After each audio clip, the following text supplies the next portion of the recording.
You light up my world. You light up my life. As a second-year resident in my program, I'm at a point where I've had a lot of supervision as an intern last year, and so coming to camp this year, I was able to take on a very active role in terms of being in charge of more things.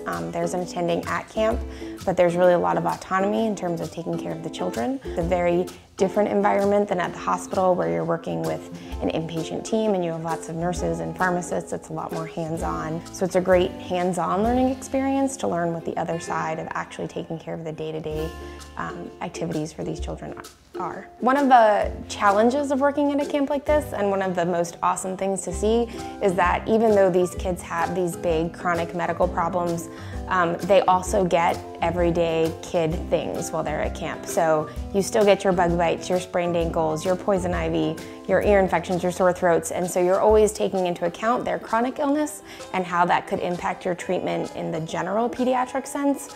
But really having the opportunity to look at them as just a child and another camper at camp, and then remember, oh yeah, but they also have this diagnosis, so I should use this medicine instead of that medicine, but otherwise they're just normal kids here at camp doing camp things.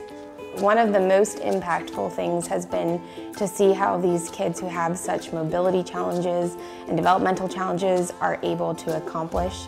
We had a child climb the rock wall today who doesn't have full range of motion in one of her legs, and seeing how she adapted to that challenge is going to really make me look at those kids differently in the hospital and really be able to encourage these children that they can still live completely normal lives, and really be able to tell them about these real world examples that I've seen and say, but I've seen kids just like you do these things.